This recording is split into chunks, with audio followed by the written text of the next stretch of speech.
Após a troca de governo em Kiev, forças pró-Rússia assumiram o poder aqui da Crimeia.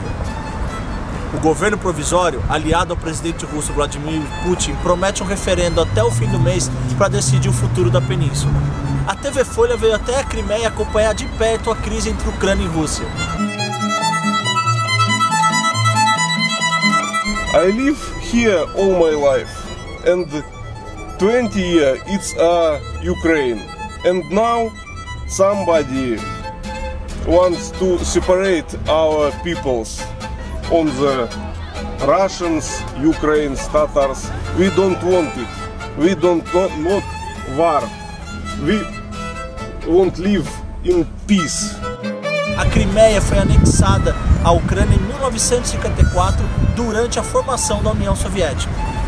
Em 91, durante a independência ucraniana, a península continuou sendo ligada ao país. A península tem em sua maioria população de origem russa. Quase todo mundo aqui fala russo. 60% of people of Crimea are Russians, and 20% are Ukrainians. These people support Russian government and Russian politics, and some guys came here to say that Crimea is Ukraine. Tudo começou em novembro, quando o presidente da Ucrânia decidiu não assinar um acordo comercial com o bloco europeu. Ele estava atendendo a um pedido do seu aliado, o presidente russo Vladimir Putin. Manifestantes da oposição em Kiev começaram a protestar contra essa postura do presidente da Ucrânia. A onda de manifestações que resultou em dezenas de mortes em Kiev acabou levando à queda do presidente da Ucrânia.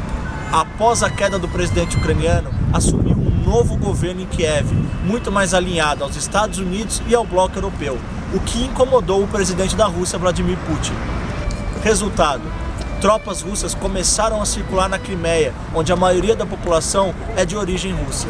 Aqui numa avenida de Severatopol, conversei aqui com o soldado, ele me confirmou que é russo, mas pediu para não fazer o rosto dele. O presidente Vladimir Putin tem alegado que as tropas não identificadas que estão circulando pelas ruas da Crimeia são forças de autodefesa, são forças locais. O parlamento aqui da Crimeia acaba de aprovar uma proposta de anexação da península à Rússia.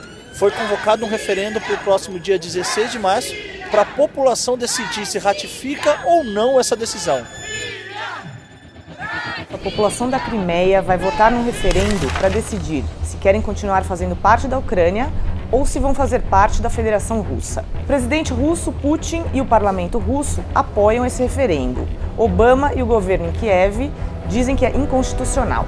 O que vocês acham que vai acontecer no referendo? Quais são os próximos passos? O que acontece depois disso? Como a Crimeia tem uma maioria de população etnicamente russa, mais de 60%, é bem provável que esse referendo dê a vitória do sim, da anexação à Federação Russa. Os Estados Unidos provavelmente vão continuar gritando muito. A própria Ucrânia, pelo menos no discurso, não quer que dar de perdido o território da Crimeia. Certamente vai ser aprovada a anexação à Rússia, mas vai levar um bom tempo para a implementação. Tem toda a tramitação burocrática, longa tramitação burocrática, que é para dar tempo para a negociação diplomática continuar.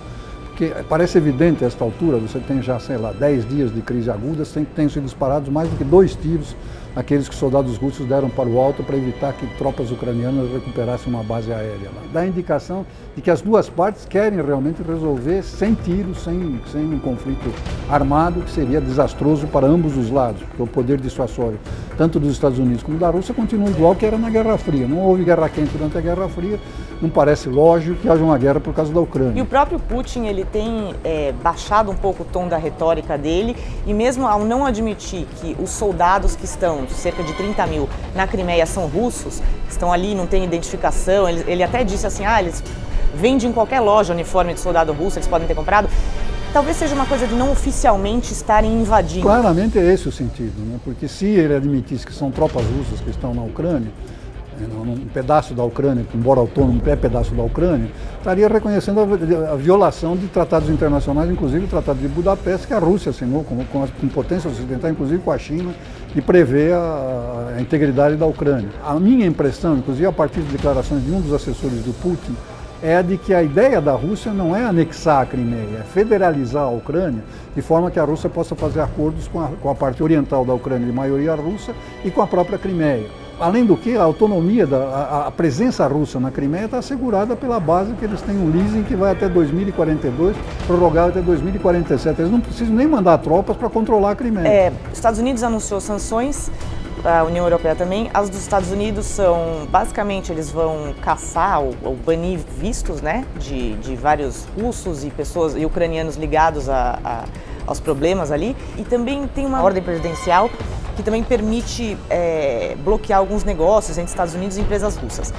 Mas, no geral, essas sanções são leves. No caso da União Europeia, está claro, a dependência em relação ao gás russo, 1/3 do gás consumido na Europa, no oeste europeu, vem da Rússia. Eu acho difícil que a União Europeia passe além do que vem fazendo em relação às sanções. A globalização tornou as retaliações econômicas muito doloridas para qualquer parte que tente fazê-las, né? Porque se você tenta asfixiar a Rússia pode, como o Juliano mencionou, cortar o gás da Europa. Também não vai fazer isso porque ela depende basicamente das exportações de gás.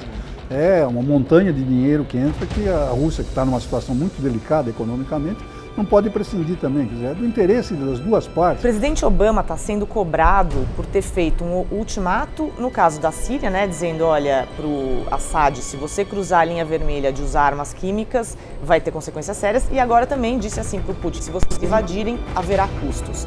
Ele foi muito cobrado dizendo, olha, essa é toda a sua estratégia de política externa de liderar vindo de trás, ou seja, você ameaça e não faz, não cumpre. Você acha que essa crítica é válida? O Obama está sendo criticado por não fazer o que ele realmente não deveria fazer. Quer dizer, o caso da Síria, vamos pegar, o que ele deveria fazer? Atacar a Síria, porque houve o ataque com armas químicas? Seria um desastre de proporções incalculáveis. O que ele deveria fazer no caso da Ucrânia? Atacar, mandar tropas para defender a Crimeia? Também seria um conflito provavelmente atômico. Aí... A escolha de algumas palavras, às vezes, que o complica, né? Por essa coisa de cruzar a linha vermelha. Isso criou uma coisa em torno disso que, na verdade, era muito mais retórica, semântica, do que realmente uma coisa concreta. Exatamente. Mas o que a gente pode esperar, então, depois desse referendo do dia 16 de março? Eu não vejo possibilidade dos ucranianos fazerem mais do que reações retóricas, ou pedir auxílio para o Ocidente. E nem a União Europeia nem os Estados Unidos vão, de alguma maneira, auxiliar. Continuar a linha de adotar sanções na expectativa de que o Putin seja convencido a recuar. O que eu acho que eles têm que procurar é alguma saída que dê uma maneira de salvar a face para o Putin. Que ele possa realmente dizer para o seu eleitorado, fale, olha, eu fiz o que tinha que fazer, mais do que isso não dá para fazer e pronto. Do jeito que as coisas estão agora, o cenário posto, é bem provável que o Putin, vamos dizer, ganhe essa disputa e a Crimeia se sente russa. A Ucrânia também não tem muito o que fazer. As pessoas em Kiev, na Praça da Independência, continuam protestando. Fora o fato de que a Crimeia era da Rússia, ou da União Soviética, até recentemente, quer dizer, em termos históricos, em 1954, quando Nikita Khrushchev doou a Ucrânia na expectativa de que a União Soviética era para sempre. Exato. Então tem ainda esse argumento a favor. De recuperar, recuperamos, demos, agora tiramos.